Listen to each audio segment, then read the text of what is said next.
Hello and welcome back to Advantage Bettors, powered by Pinnacle, as we delve into the data behind some of the biggest tournaments tennis has got to offer and the value in Pinnacle's odds. I'm your host, Charlie Deer, and I'm joined once again by our tennis data expert, Dan Weston.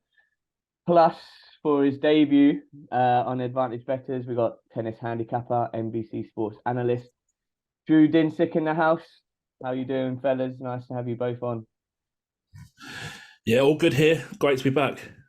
Yeah, absolutely. This is usually the French Open is my least favorite of the slams to really kind of get into from the content side because it's usually not that interesting.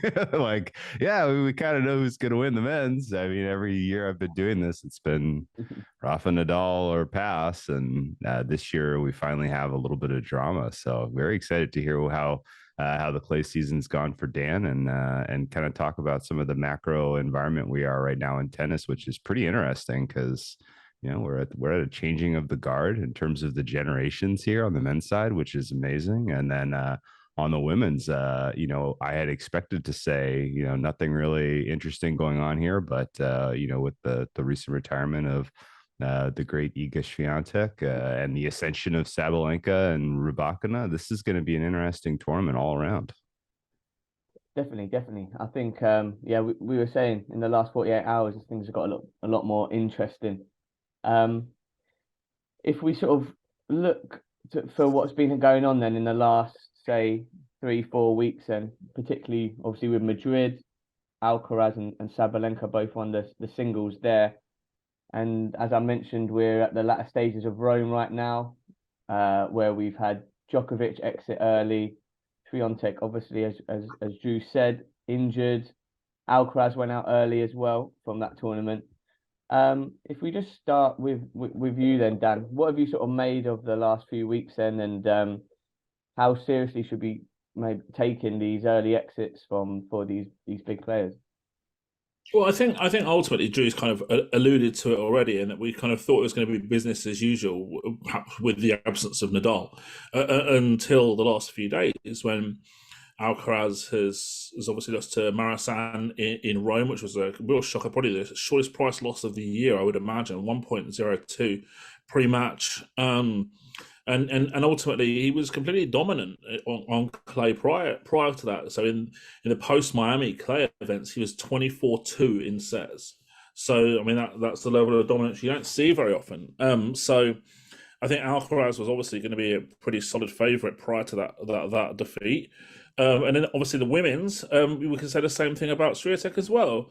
She's won 2 out of the last 3 tournaments in at Roland Garros, and that leg injury she picked up against Rybakina, and also lost to Sabalenka in Madrid as well, maybe opens the door for that sort of odds-on price to be challenged. Although I do think she's still the best clay court in the field by some distance.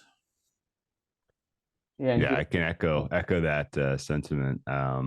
My perspective on betting the outrights, I guess my perspective in the men's side the whole time was you got the growing sense, even as recently as maybe or I guess even as far back as about a month ago, with Nadal pulling out of the Barcelona event.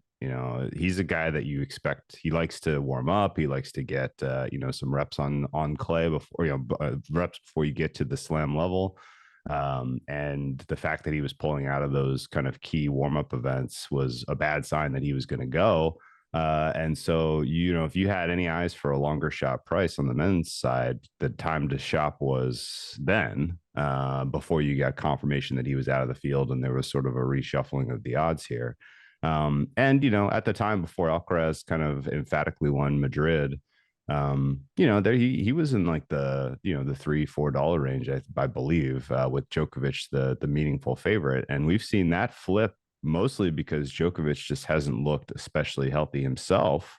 And Alcaraz, of course, with the win in Madrid, kind of reminded people about his top level of excellence is pretty clear of the rest of the contenders.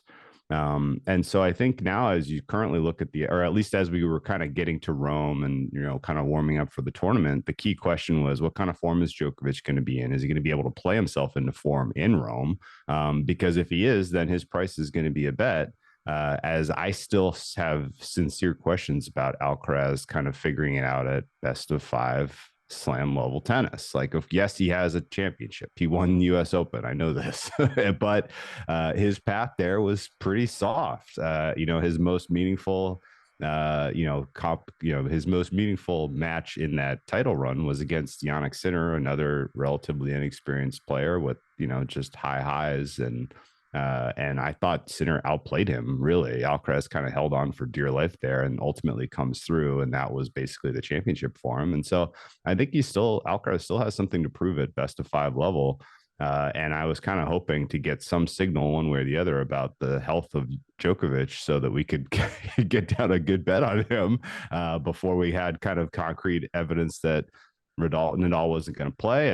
And we didn't really get that because Djokovic, I think, rightfully lost to Holger Rune in one of the, I don't know, I thought it was a pretty good match. And so Djokovic didn't get his kind of traditional run up in the clay that you would normally expect. And so, questions still exist about the fitness of his elbow and whether he's going to be able to play himself into form in this tournament. And, there's enough, the middle class in the men's side is good enough that he's going to have some tough tests early.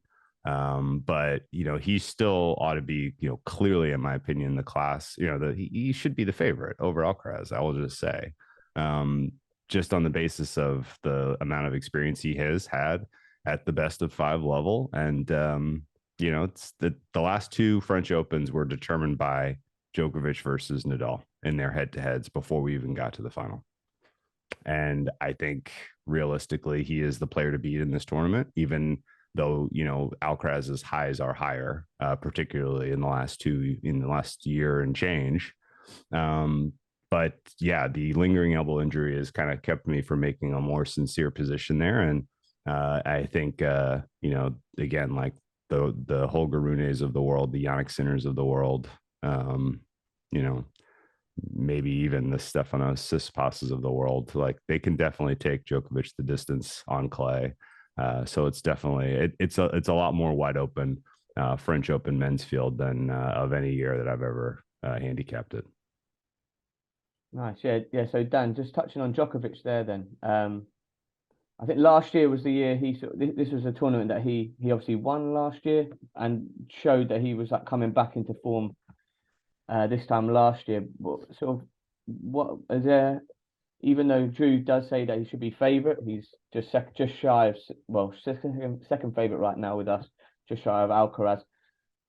What would you say? What are the worries though for him in this going into this tournament? Well, I think ultimately the elbow. So he certainly hasn't addressed those concerns in his performance in these warm-up events. I think that's really clear. For example, on clay this season, he's 12-8 in sets, which is really very, very poor for Djokovic compared to previous seasons. He's traditionally been an extremely dominant player. And we haven't seen that so far. I mean, he's barely won in straight sets, and some of the ones that he has, he's like been taken to tie breaks in a set against like very, very mediocre opposition. And so, I mean, if you're looking at sort of post-Miami clay tournaments or the big Masters and the Barcelona 500, I think Alcaraz has been more impressive than Djokovic, but I'm not sure I could really have either of them at prices right now. So Alcaraz, as Drew mentioned, there's that debate about 5-set matches and the longevity over a very long tournament. But I also think that it's really fair to have those doubts about Djokovic as well. Like I said, he's won 60% of sets on clay this year. And if he does drop sets, clay's a surface where matches are longer, points are longer than any other surface. And therefore, what he doesn't want to do is being drawn into like 3-hour plus early round matches. And if he has got a dodgy elbow, that's not going to do him any favors whatsoever. And also, as kind of Drew mentioned as well, that the mid-level player can certainly do that. They can certainly compete over a fairly short period of time against Djokovic, maybe take him to 4 sets, and one of those sets might be a really long set that goes to a tiebreaker or something like that, and then suddenly he's fatiguing himself far more than he would traditionally be used to. So for me, I mean, I don't think either of those current prices really entice me whatsoever.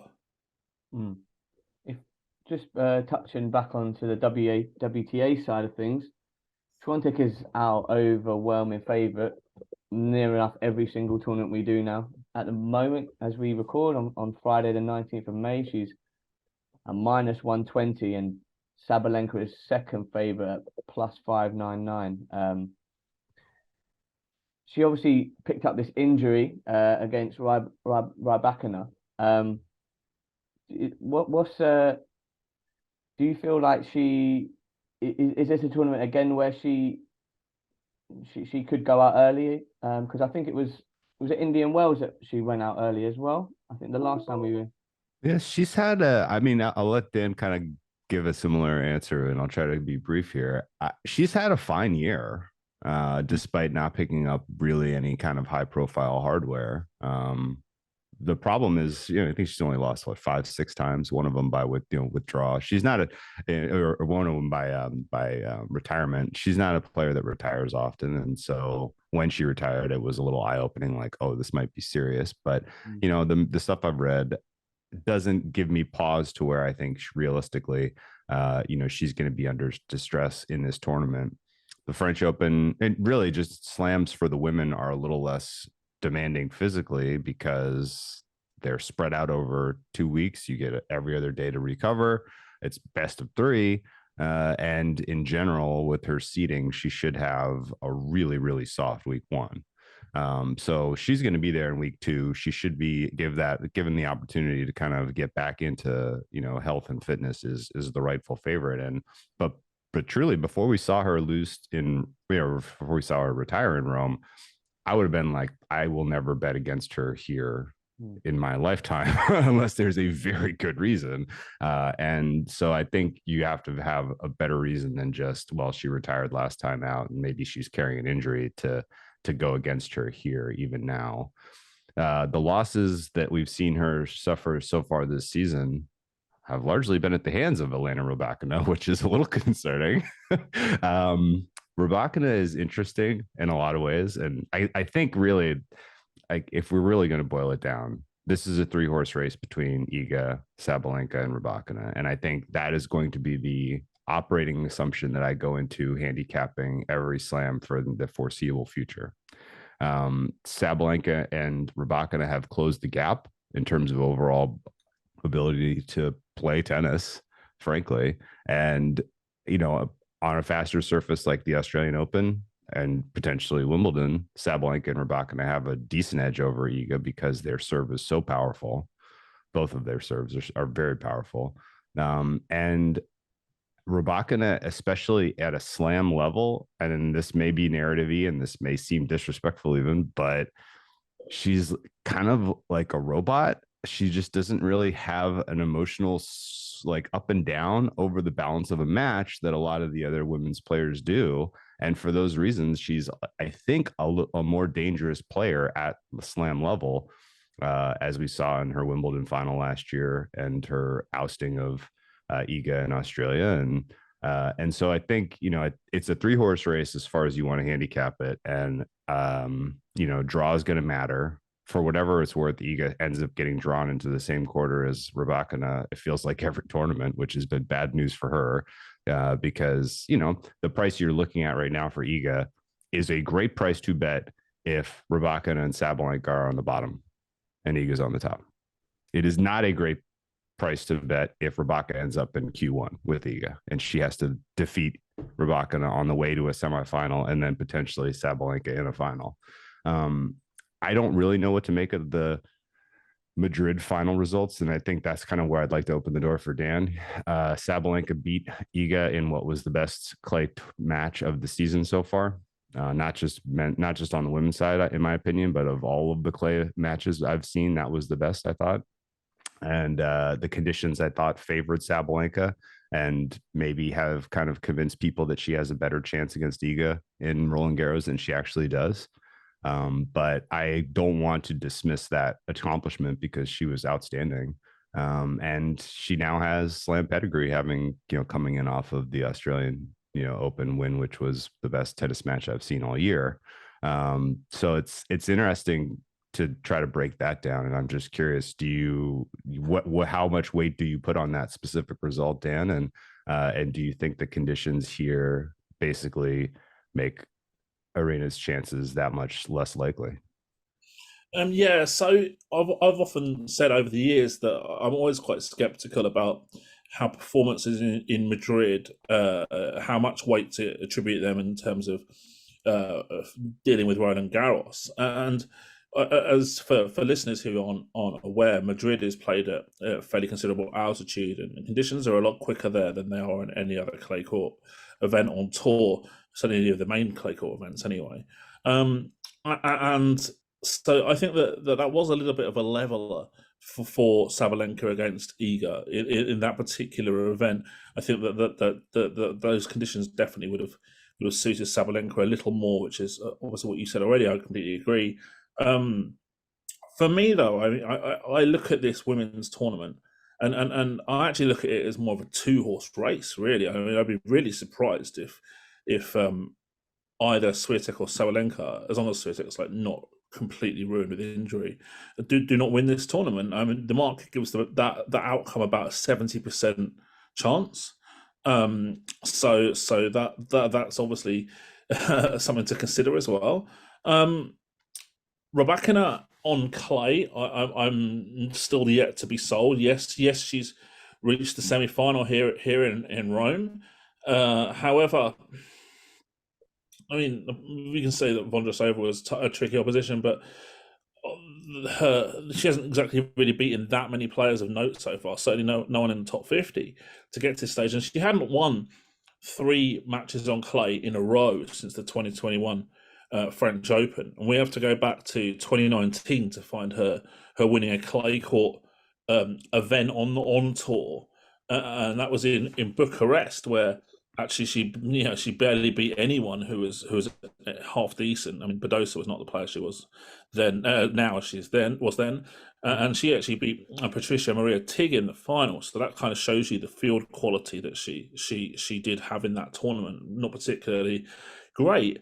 And so, I mean, just to give you some more context on that, the final and semi-final were against qualifiers, and the second round was against a wild card. So, I mean, you can't give anyone really much credit for that. So, I think for me, the jury's certainly out on Rybakina, even though she's had that historical or fairly recent historical success in head-to-head matches against Iga. But they were both on hard court, and I think that's not something that I would lose that much sleep over if I'm weighing that. I guess maybe I'm dealing with a little bit of kind of mental damage because Rybakina picked my pocket at Indian Wells, and her home stretch there where she was dominant against Iga in the semis, and then backed it up with a very impressive come from behind kind of a win against Sabalenka. Indian Wells is at this very slower end of the hard court range, and the fact that she was able to do that and find other elements of her game is just kind of, I'm nervous that she's going to pick my pocket again, I guess. And so that's maybe why I throw her in the mix. And she's, what's her price right now? She's almost 14, like 13.7 right now at Pinnacle. That's a big number I think it reflects what you're saying, which is that she just doesn't have a ton of success at the surface.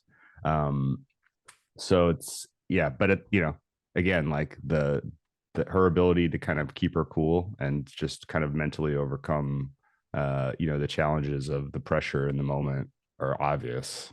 And so for those reasons, she may win matches she has no business winning against better clay players, just on the basis of, them kind of crumbling mentally. It's happened before and it'll happen again. And, it may happen to, Sabalenka, who, I mean, the Rome or Madrid title was impressive. Her clay campaign overall has been a huge step forward. But yeah, I need to see her perform better at Roland Garros in particular before I'll kind of buy into her being this good on what is kind of an average to slower clay surface, as opposed to Madrid, which is, as you mentioned, kind of the quicker. Yeah, definitely. I feel like a switch has flicked a little bit in Sabalenka, but yeah, I think maybe over a course of a season and the longevity needs to sort of be there, doesn't it? Yeah, I'm looking at Sabalenka's her career record at Roland Garros. She's 7-6, including one win that was qualifying. I'm or excuse me, the one loss that was qualifying. So I guess in the main draw, she's 7-5. But the players she's defeated are, not really anyone you would get that excited about. So she still has a lot to prove, I think, at this particular tournament. And I guess we've gone a long way to say the bet is still Iga, but I think it's a bummer that that Rybakina is not the fourth seed here, so that you would know certainly that she would have her own quarter. And in reality, she should probably be the 3 seed and have a quarter on the bottom to herself, and then you would feel a little bit more comfortable land the current price for Iga, I think, or at least I would. Yeah, definitely.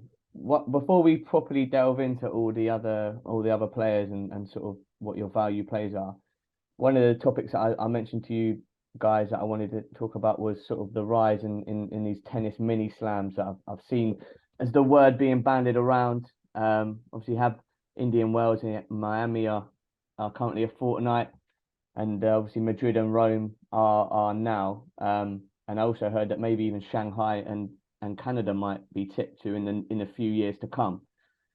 There's well, the question is sort of what are the pros and cons to this in terms of the calendar. Obviously, for the players kind of thing, it's maybe maybe a larger prize pot at the end, and obviously for the decision makers, it might be just better entertainment. But you might also then have a player that maybe loses maybe latter in the rounds, and then they can't go and play another tournament, which they are doing now. To whoever wants to pick it up first, what do you sort of make of this? And obviously, it does seem like it's something that's going to have legs to it, so to speak. Yeah, I can go first here. So I think this is kind of I think ultimately this is a good thing. And I say that in the context of what Liv has done to golf, which has made the product not as good. And I think this is trying to head off the same sort of issue by giving the players opportunities to win bigger prize pools. And that's, for the top flight talent, that's what you want. And these mini slams kind of feeling more important and having more participation, I think, is a good thing. And whatever the tour overall can do to keep it together and prevent a fracturing like what we've seen in golf, I think is good ultimately. But it's going to have consequences, certainly. As you mentioned, the participation in sort of the 500 and the 250s is going to dry up, because you just can't put your body through this much tennis that's this high level, over this much of the calendar. It's just going to grind you down. You've seen that in golf to a degree with the elevated events and what that's done to some of the players, and just every week getting up and trying to get a piece of a $20 million pot. It's kind of wearing those guys down to where they're less competitive in the majors, I think. And so, yeah, it's going to have consequences for the players. It's going to have consequences for the smaller tournaments. But I think whatever you can do to prevent kind of a fracturing of the tour is important. Dan, did you want to pick it up from your side? Yeah, sure. So for me, I think that I like it from a perspective of it gets more players into these bigger tournaments. It gives them more opportunities to earn big money just by winning a couple of matches that they might not have done at challenger level, and anything that can kind of make the game more equitable in terms of giving the world rank 120 guys a decent living, and then they can reinvest that in their career is ideally would really be fine with me. The other thing is as well is you tend to get a bit more rest with this structure, so it enables, even though it's best of 3 sets in men's as opposed to best of 5 in slams, it does integrate the next level of players into that kind of structure that you get more in a slam. So I think that's pretty positive in terms of them acclimatizing to that structure a little quicker as well. So for me, I've got no issues with it whatsoever, and I'm pretty happy with it. Yeah, because I see, was it Daria Kasatkina came out and said she felt like a hamster in an ever-evolving a wheel, and that's sort of what the tennis calendar is like, really. But yeah, that's what I think as well. Sort of, I think one of the things you can sort of plan your rest days around the tournament if you know you're going to be there for a prolonged period of time. But yeah, I wanted to get your thoughts on that, guys, because obviously I know it's going to be something that we're going to see a lot more of in the coming years.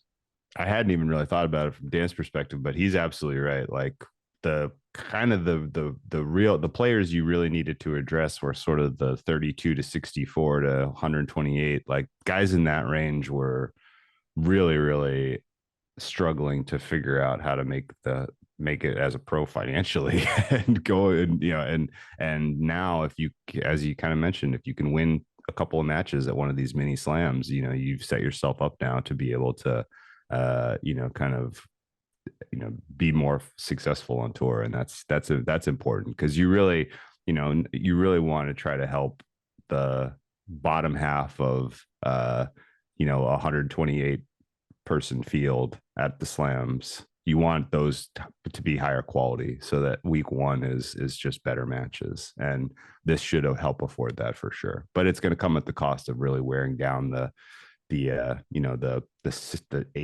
to 32 players are going to play a lot more tennis, and they're going to be in less of the smaller tournaments, and so those fields may suffer. They may lose sponsorships, and it'll have consequences. But I think net good. Nice one. So if we do go back into the tournament itself, French Open, as we were discussing, I just wanted to get, if we just go and look on the ATP tournament, we obviously mentioned Alcaraz and Djokovic so far. Holger Rune is the guy that's sort of making waves in this tournament, and is the favourite with us for the Roma as we speak. Obviously, into the semi-finals, and we have like some other players in the outright market, like Casper Ruud. I think he made the French Open final last year, and Tsitsipas made the final in 2021. Who are some of the dangerous players outside of that top two then who could really have a say? Well, from my perspective, it's certainly going to be really interesting in the next couple of days in Rome because if we list the players in the outright market, 4 of the players ranked 3 to 7 in the outrights for French Open are competing in the semi-finals of Rome. So there's going to be some form of a bolter in some way, shape, or form. Daniil Medvedev is the biggest price at just over 25s with you guys at Pinnacle. But you can see that if he was to win this tournament, that's not going to be there, not going to be anywhere near there, and so the next couple of days are going to really dictate plenty in this sort of next tier of players in the men's tournament. Stats wise, I've gone through all the stats really, and actually, for me, if we're just looking at pure numbers, I like the player who isn't in the semi-finals out of that bracket, which is Jannik Sinner. However, he was picked up an illness in Barcelona, withdrew from Madrid, lost to Cerundolo here in Rome. So he hasn't had a really ideal build up to this tournament. But if this is where something like the draw is so critical for a player like this, because if he can ease himself into the tournament with some really quite straightforward early rounds, then that gives him the opportunity to hopefully get more confidence, get his level back up. And I think also with Sinner, his return game is better than the vast majority of other players in that sort of tier of players, and that helps with Clay because the chance of double breaks in sets are so much more, and the chances of winning matches in a more clinical way when you're not expending so much fatigue, it increases as well, especially compared to some more serve oriented players like Tsitsipas, for example, who we see permanently his matches and really turning on a few key points or tie breaks and stuff like that. And I think ultimately that's the issue with Tsitsipas in terms of the best of 5-set Grand Slam, and an issue that has beset him in his career so far in slams, and I think will continue to do so really, unless he can improve his return points won percentages ultimately. Yeah, Dan said a lot of very, very valuable stuff there. If you want to back it up and listen to it again, Sinner's numbers stand out clearly above everyone, but he's only played 6 matches, so it's a little bit of a small sample size. His return win percentage right now on clay this season is almost 50% on points. His break percentage is 45%, which is again like 5% higher than the next best player in Carlos Alcaraz, who's 39. And in general, he's still on the ascension as a player. Like, he's getting better every time you see him take on another slam. He's more dangerous, it feels like. And if he was at full health and at full strength, I think he would be, realistically should be priced in the $8-ish range. He should probably be ahead of Holger Rune. Rune is the buzzy player right now because he's extremely, this is just personal preference in watching tennis. I like watching Rune play. Like, he puts us together like a very, very entertaining style of tennis. But at the same time, like, should he be priced shorter than Casper Ruud? No. Ruud's been to the finals here before. He's a better, more well-established player on this surface, more well-established player in slam tennis. And the gap between Rune and Ruud should be virtually nil. And Ruud is $19 and Rune is $9. And that's entirely because of Rune is just a fun guy to kind of, he's the next guy you think is going to potentially capture a slam and kind of get into the conversation. But I could not in good conscience play Rune at $9. No way. That's a wild price. As much of a fan of Rune as I am. Similarly, I feel similarly about Tsitsipas. Tsitsipas at 10 to me is also kind of banana land. Dan's correct in that if Tsitsipas wins Rome, which he should win Rome, I think he's probably, your current Elo would tell you he should have the best chance of these 4 guys. He could get even shorter than 10, which I think would be a mistake. He's made the final before. He came very close to defeating Djokovic and winning a slam here in Roland Garros. He's a good clay player, but I'm definitely not seeing it in the statistics from him this year. His return percentages are pedestrian compared to what we've seen from him in years past. He's only breaking 27% of games, and he's winning sub 40% of return points. That's not going to be good enough to win in Roland Garros, and he's probably a candidate for an early exit. So Tsitsipas to me is an absurd price. The Medvedev question is an interesting one. So we kind of teased it off the top, but we're in this generational turnover with Fed retiring last year, Nadal presumably retiring in the coming calendar year. He probably should have retired after he won last year's French Open, if we're being honest. That would have been quite a way to go out on top, but it is what it is. It would have been tough to retire after winning 2 consecutive slams, but it in hindsight, whatever he did to his body at Wimbledon was not a good decision because he can't play tennis anymore. But the turnover, Djokovic is he's looks like he's not long for aging out, just because he's had so much rest because he hasn't been playing in the U.S. and yet he's still dealing with the elbow issues. So there's signs that Djokovic is kind of on the cliff here and may age out at some point. I mean, the fact that he's not an odds-on favorite in a slam where he's the only guy with more than one is pretty amazing. But you know, it is what it is. But so the question is, who's the next group of guys? And Alcaraz clearly leads that group. I would put Sinner and Rune in kind of tier 2, behind Alcaraz, and then the only guy that's kind of on tour that has already captured a slam that is going to be in the mix is Medvedev, in my opinion, as kind of this next young group of 3 players kind of ascends. I think, Medvedev's potential to continue to improve on clay looks real. This doesn't look like a fluky clay run.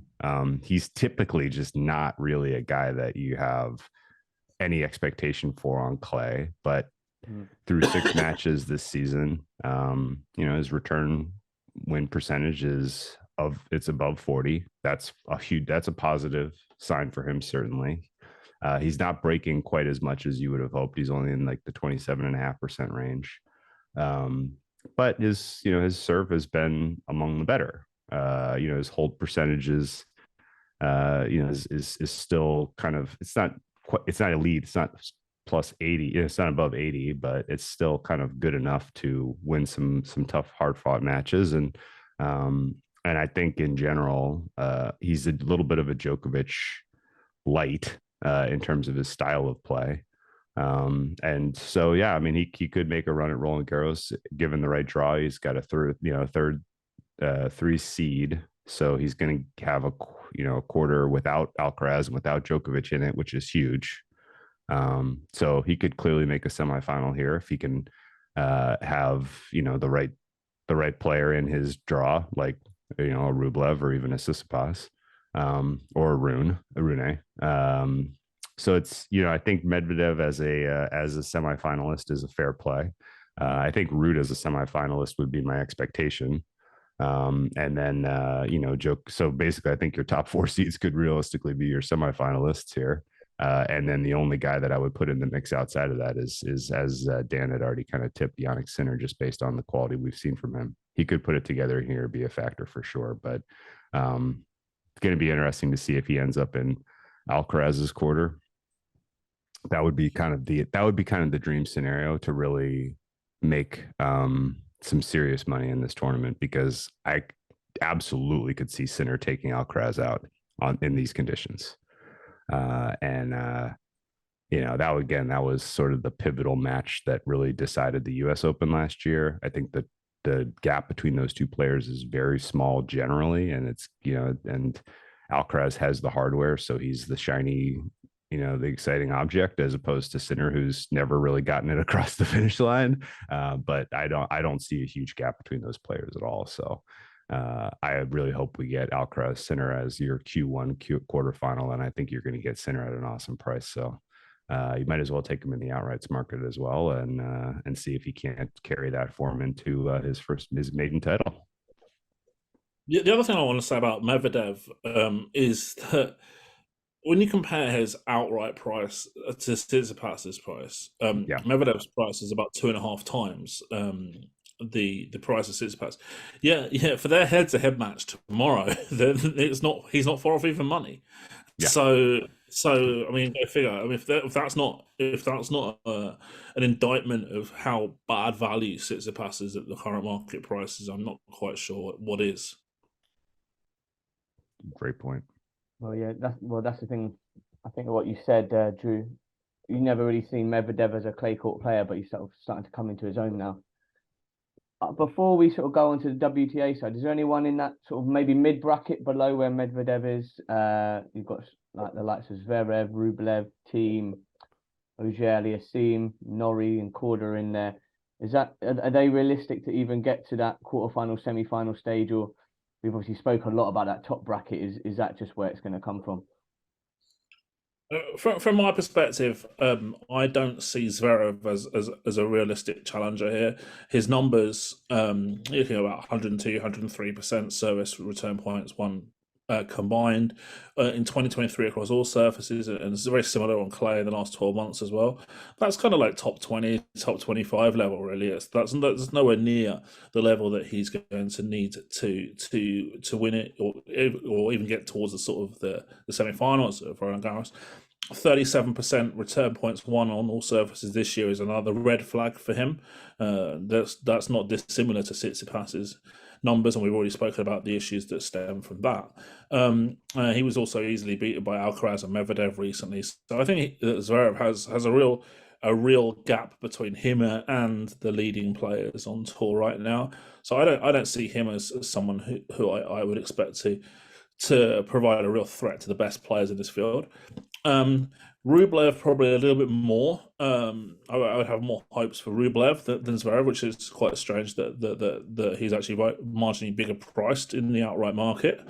Obviously won Monte Carlo, but has struggled a little bit subsequently.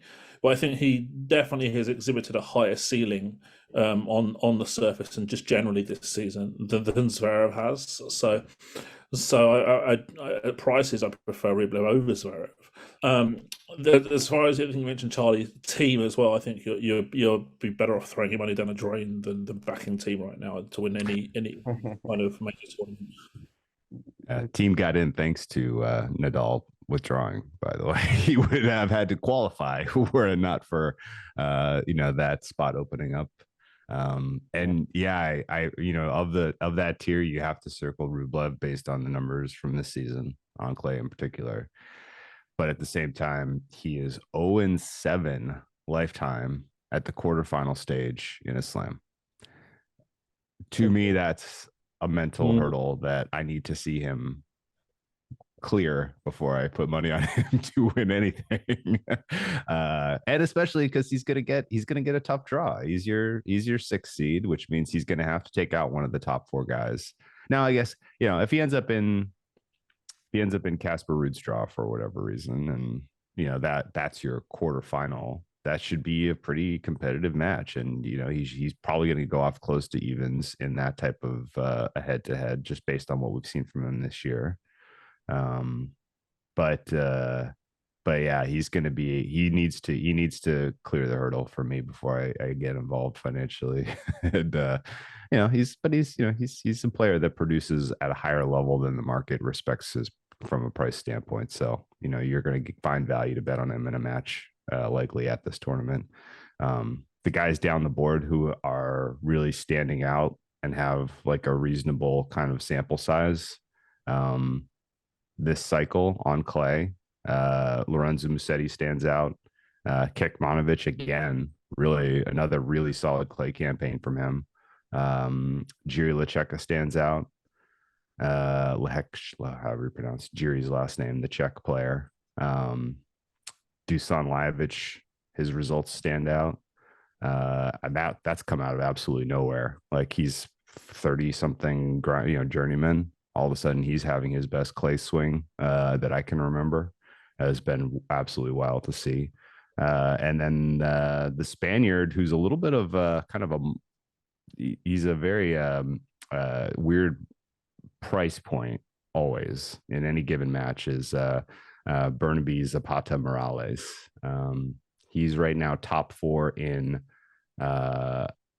break percentage on clay this season. He's top 6 or 7 in return points won percentage, which is crazy. Across all players, he's played 20 matches, so this is not small sample size stuff. And he's going to be an interesting one to kind of watch where he lands in the draw, because he could ruin somebody's French Open for sure. Nice. Before anything else you wanted to mention, Dan, before we move on to the women's draw? No, I don't think so. I just generally think that the outright market really has it in terms of the top few in the order of it is reasonably accurate, and in terms of the winner coming from those players is extremely likely.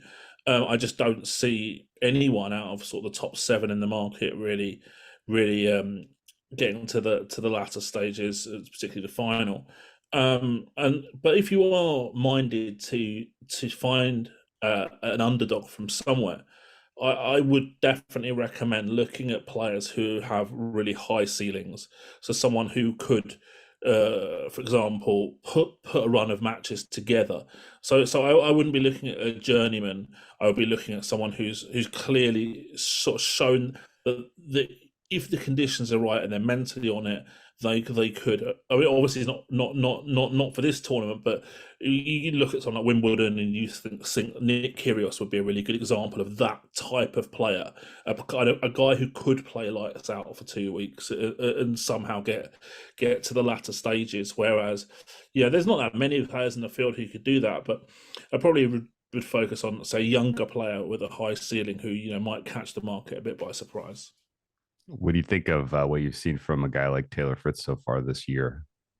So for me, serve probably worries me a little bit on clay, but yeah, I definitely think that he's had a good year, and he's someone who definitely could fall into that kind of bracket a little bit.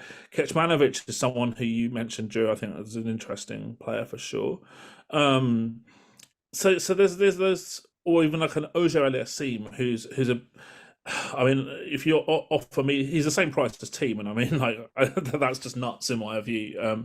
So someone who can beat the good players on their day would be someone that I would focus on, or Mazzetti, who looks like he's on an upward curve as well. Yeah, Massetti, a strong agree. So it's been a weird year for the men's tour on clay, at least the swing.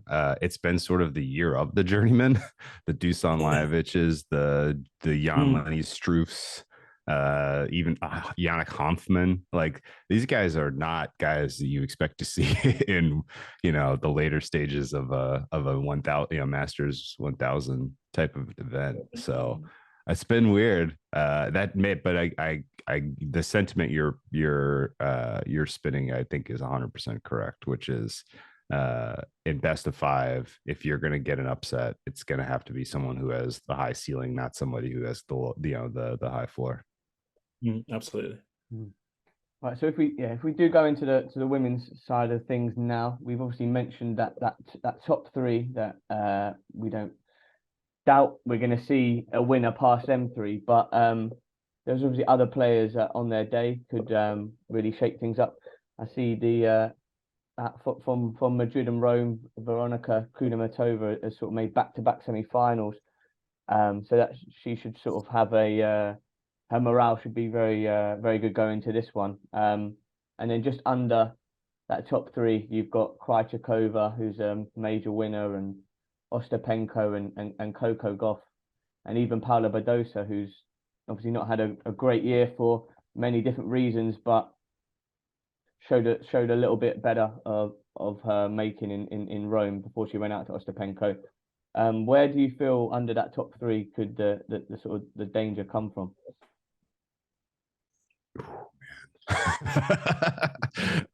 It says it all. So tough. I mean, the data is really, really, really messy because everybody is sort of small sample size on clay this season.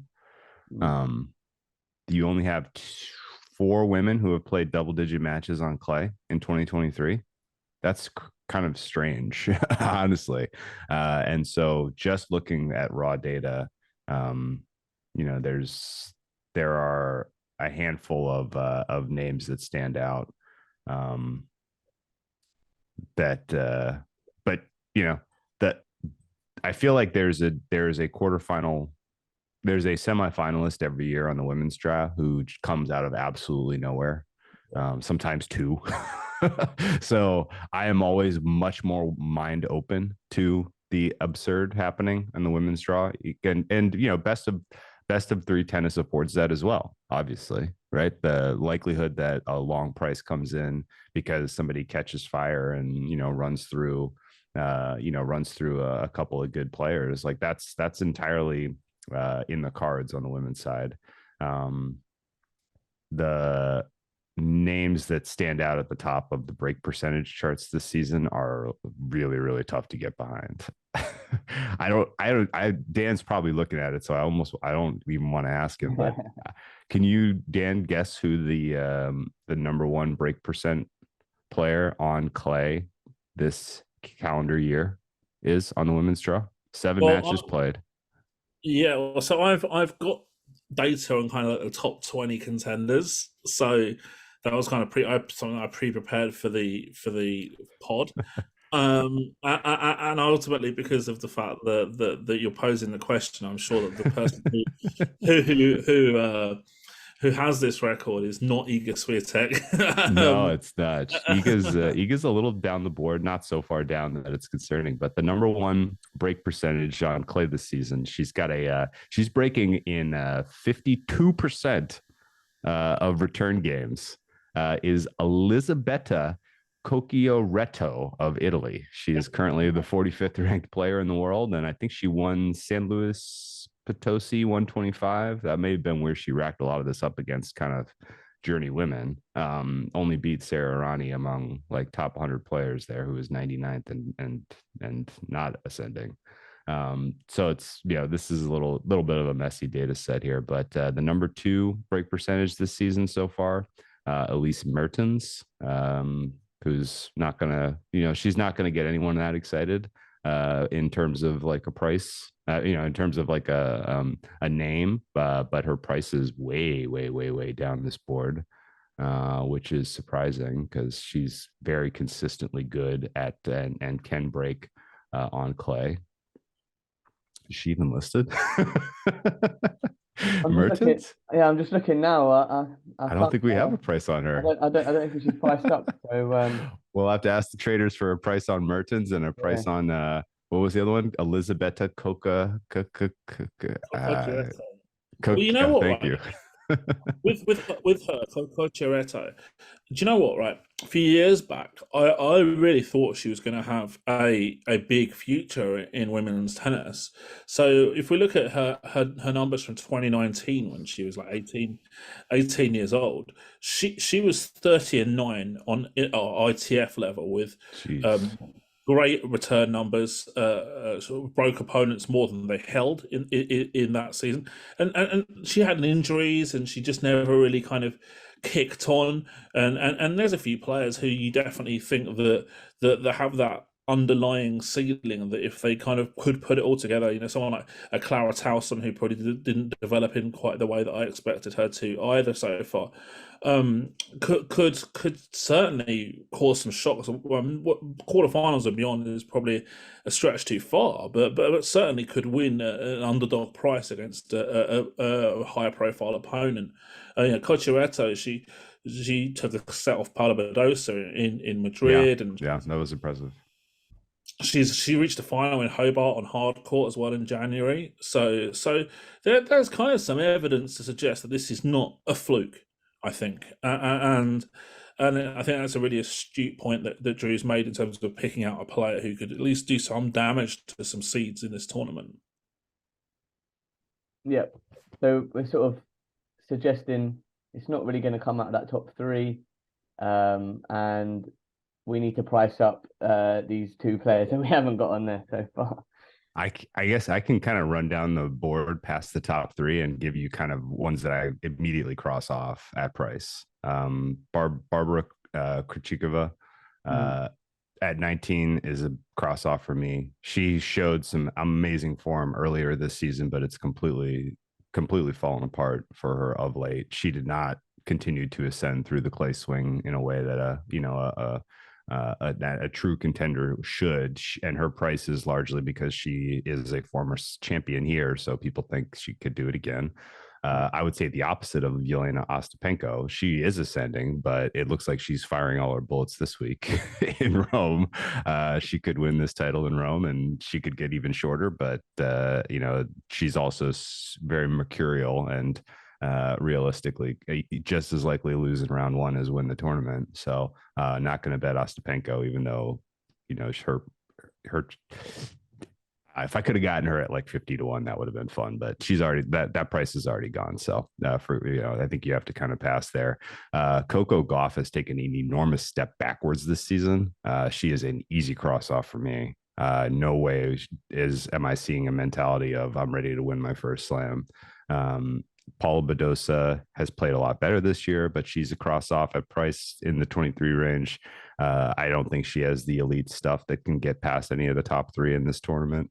Some Ons Jabeur is a very, very emotionally sad story for me because I had her at incredible prices for Wimbledon last year, and that was her chance at her slam, and it's now feels like she's priced completely upside down from the form we're seeing from her in 2023 as she's dealing with so many injuries. So she's a cross off. Jess Pegula is a cross off at 30. Maria Sakkari is a cross off at 30. Carol Garcia has had a weird year. She at one point looked like the best, second best player on tour, and now can't seem to put two matches back to back that are anywhere close to quality enough to contend for a slam. So she's a cross off. BB Andreescu, similarly injury risk, cross off at 35. Kudermetova, I don't think you can cross off. Kasatkina, you can. Bencic, you can. Anisimova, you can. Kvitova, you can. Zheng Xinwen is interesting, but hasn't taken a step forward this season. Vondrusova is a cross off. Pliskova is a cross off. Azarenka is a cross off. Danielle Collins shouldn't be on this list. she's no way close to 55. Her clay performances have been dreadful. Madison Keys, you might get an interesting quarter price on her. She's pretty decent. Leila Fernandez is a cross off. Samsonova is amazing player, but not on clay. She's a cross off. Kontaveit similarly can't get involved. She could lose in round one.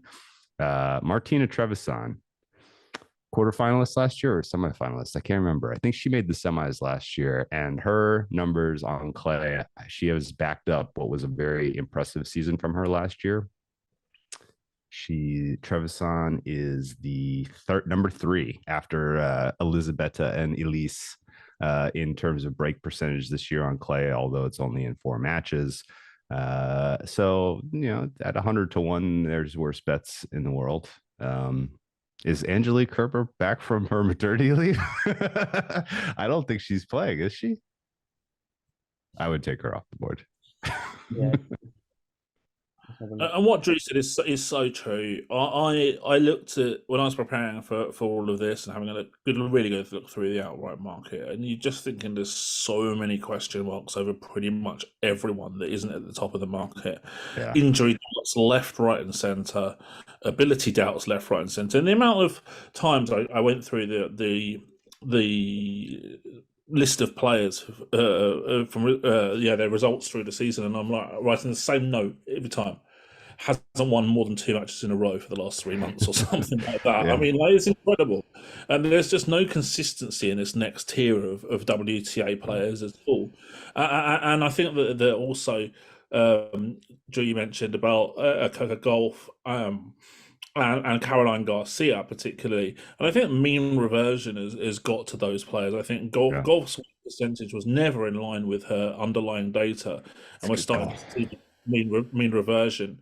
And Garcia, I mean, yeah, Andy Murray tipped her up to be a number 1 about 10 years ago, but until the last sort of 6 months of 2022, there was no evidence that she was ever going to be that player. And is that just a really random 6 month of good form and which is impossible to sustain in the future? I think at the moment you would say possibly. Yeah, you see one of the other markets we've got up is Swiatek versus the field, and it's minus 120 and the field is plus 103. So yeah, we consistently she's at the top, but as you say. I think the strategy for betting the women's outrights is you have your Iga slip loaded, watching the draw, and as soon as Rybakina is drawn into the bottom, fire.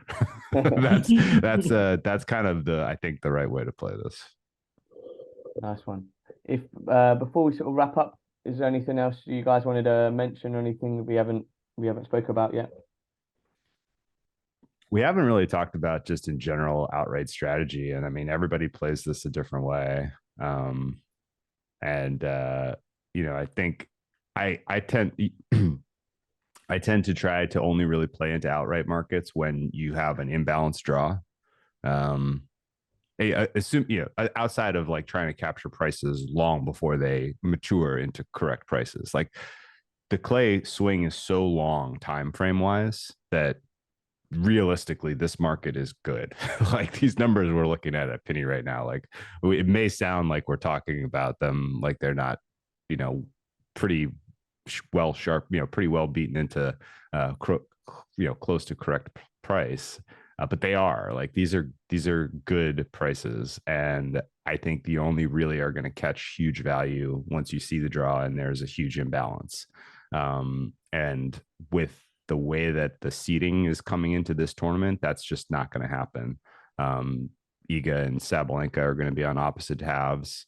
Carlos and Djokovic are going to be on opposite halves. So you're not really going to you're not going to catch a huge imbalance as far as I can tell you. So for that reason, like if you fancy a longer shot, playing them in the quarters pool or trying to bet them match by match, or just in the case of like a Jannik Sinner, if he's in a otherwise weak first quarter with Carlos Alcaraz, like you're going to get a good price on Sinner versus Alcaraz head to head, and that'll be a decent bet. If a guy like Holger Rune is drawn into a quarter with Djokovic, well, as we know, he's got the goods to give Djokovic a scare. So, you're going to get a good price on him pre-match. And, I think realistically, Djokovic is still, in my opinion, the pick for the men's, just based on, as 2 weeks go on, he's going to get stronger and stronger. I don't realistically think he's likely to lose in week one. And, he's going to have a mental advantage over all the rest of the players he'll play in week two, outside of maybe Alcaraz, who seems to be just a psycho. And so I think waiting, and Djokovic always lets the match come to him, particularly on clay. Like he's never really trying to go out there and fire. And in the first set, he wants to save some of his best stuff for the third and the fourth. And wins a lot of his clay matches 3-1.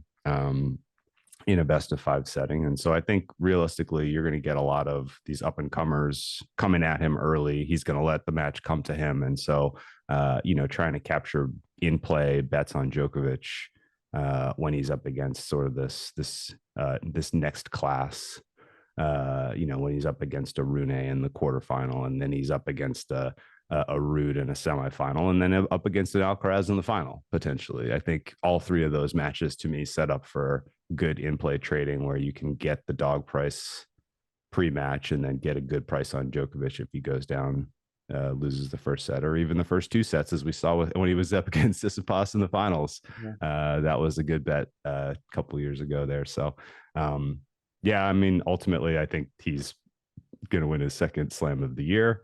And I think if you look down the board at the Wimbledon prices, his, assuming that he doesn't suffer more serious injury to his elbow, which, is always realistic, I think his Wimbledon price is going to evaporate. Yeah, and Dan, any final things from you, maybe to do with maybe how the court's going to play as well? Yeah, so from my perspective, I think the only thing we haven't really mentioned a little bit is sort of the pre-match pricing and how we might go about looking for some value in that respect. Because I think that the outright markets, as Drew says, are pretty well matured. I certainly think that realistically it would be a huge shock for me if anyone outside the top 7 in the men's outrights didn't if they won the title or even got to the final. And in the women's, I think that unless Swiatek is really badly injured, then I think that ultimately it would be a real surprise if the top 2 or 3 in the market didn't dominate the field as well. And so with that in mind, I mean, we've just spoken about the women's field and how you can kind of draw a line through the vast majority of the contenders. Finding some pre-match value, I think, is going to be one of the biggest ways that you can make some money in this tournament. Looking at some players who have really, really good clay data, maybe the clay court specialist. Trevisan is one that Drew mentioned earlier, a good example. if they're matching up against, a top 20 player who's not that great on clay, you might get some pretty nice prices about some of these players. And that's the sort of angles that I would look at a lot more. So find players who are good on clay, have high ceilings, and underdog prices or potential, pick 'em kind of prices, or slightly false underdogs. Those sort of things, I think, are pretty useful tools in your armory for this particular tournament, given the fact that there doesn't seem to be a great deal of value in the outrights. Love it, love it. Nice little bits and nuggets at the end there, fellas. If that's everything, we'll wrap up for today's show. Just like to say thanks once again to Dan and Drew. I'll leave the Twitter handles in the description if you want to follow for keep across all their latest content. And I know Dan's got a few French Open previews to come over the next few days. So that will be up on Pinnacle Betting Resources page. And like to think we'll be back ahead of the Wimbledon Championships, where Drew says he's ready for the grass court season already. And as I say, hopefully I might even have a few things to say after watching a few of the players at Queen's. So Queen's is great fun. Good tournament. Looking forward to that. Yeah, the tour doesn't stop. And it keeps going, just finally, all odds that we did mention are correct at the time of recording. Please gamble responsibly, and thanks for listening to Advantage Bettors. Take care.